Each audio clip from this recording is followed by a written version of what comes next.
Assalamualaikum warahmatullahi wabarakatuh. Baik, di sini kami akan mempresentasikan hasil kerja kelompok kami, yaitu website kantor Lurah Noling. Saya sendiri atas nama Ririn Enggrianisa Putri dengan NIM 22044111729 selaku ketua kelompok.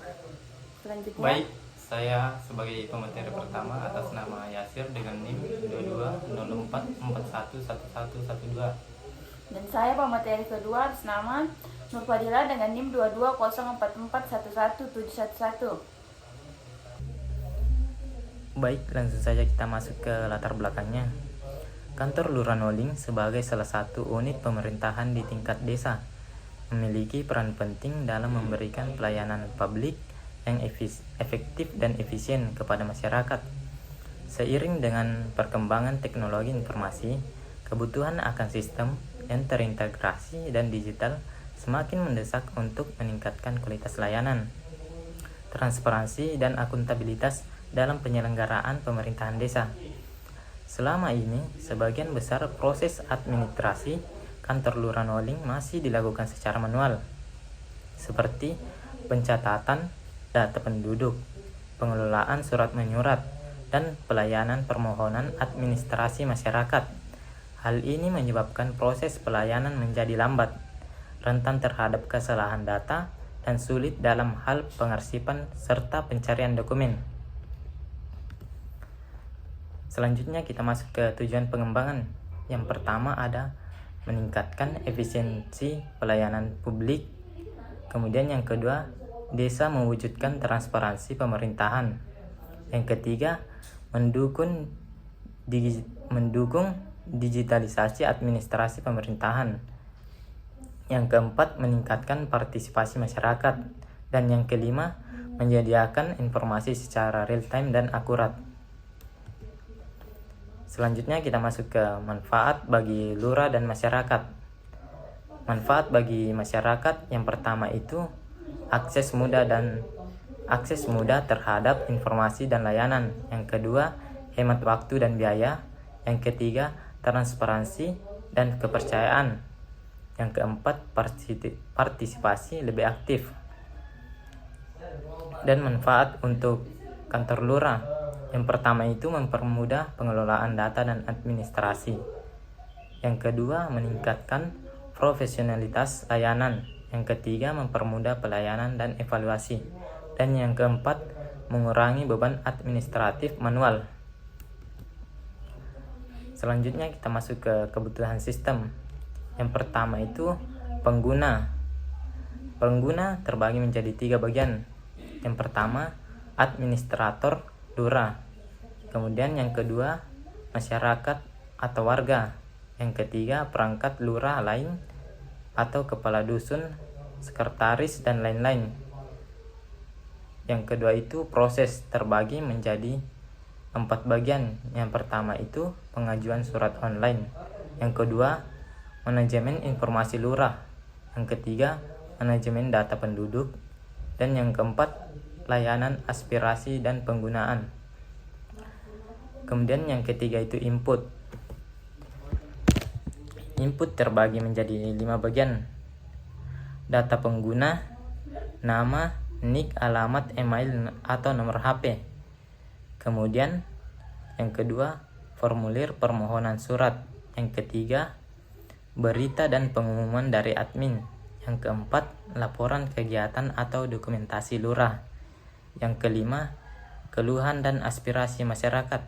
Dan yang keempat itu ada output. Output terbagi menjadi 5. Yang pertama itu surat keterangan dalam format PDF yang bisa dicetak. Yang kedua, informasi, kegiatan dan pengumuman di website. Yang ketiga, laporan statistik pengajuan surat. Yang kelima, daftar pengaduan dan status tindak lanjutan. Yang kelima, tampilan profil lurah dan perangkatnya. Selanjutnya kita masuk ke fitur utama aplikasi. Yang pertama itu halaman login. Kemudian yang kedua ada dashboard admin. Yang ketiga itu pengajuan surat. Yang keempat daftar surat. Dan yang kelima itu profil. Baik, di sini saya akan melanjutkan materi selanjutnya, yaitu flowchart alur layanan. Di sini ada flowchart, yaitu mulai, kemudian login, kemudian user memilih jenis surat, kemudian user mengisi data diri, dan admin konfirmasi surat, kemudian admin mencetak surat, kemudian kepala alur memberikan tanda tangan dan stempel, dan admin mengupload surat, kemudian user mendownload surat. Selanjutnya ada hambatan. Hambatannya yaitu jaringan. Jaringan yang tersedia sering lambat dan tidak stabil sehingga menghambat akses data dan koneksi database. Kesalahan konfigurasi database menyebabkan data tidak bisa tersimpan atau diambil. Kemudian ada saran. Pertama, tambahkan fitur pelacakan status surat. Kedua, buat akun khusus untuk setiap warga. Ketiga, integrasi dengan WhatsApp atau email notifikasi. Keempat, menyediakan layanan khusus untuk lansia dan difabel. Kelima, tampilkan statistik pelayanan secara publik. Keenam, kembangkan fitur forum atau konsultasi online. 7, tingkatkan konektivitas data antar lurah dan kecamatan.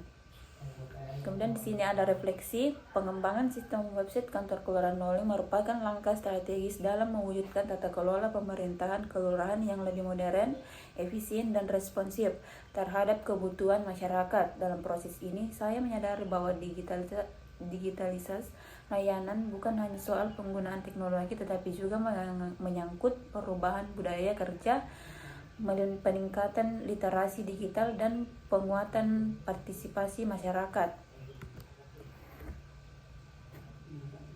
Kemudian di sini ada Ketua Ririn Engriani yang bertindak sebagai ketua tim dan sekaligus perancang sistem. Kedua, penyusun aluran kerja dan perencanaan proyek, menyusun pengelolaan database dan menyusun laporan proyek.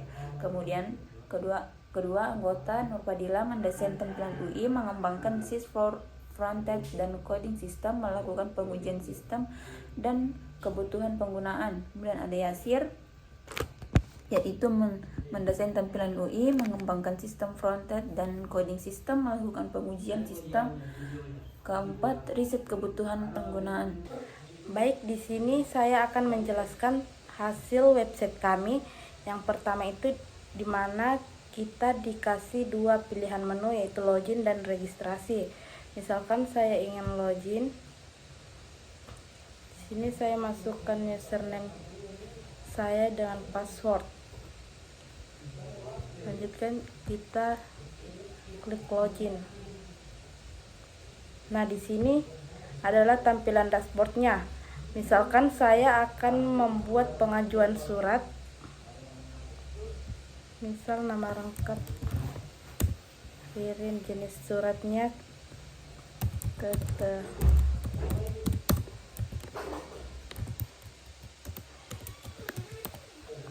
alamat Palopo, tempat tanggal lahir,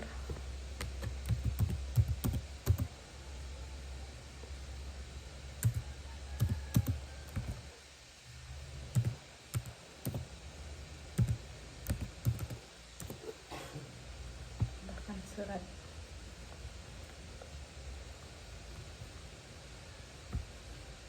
Nah, inilah tadi daftar surat yang kita buat tadi. Jika kita ingin menghapusnya, nah, itulah tadi hasil website kami. Saya akhiri dengan wassalamualaikum warahmatullahi wabarakatuh.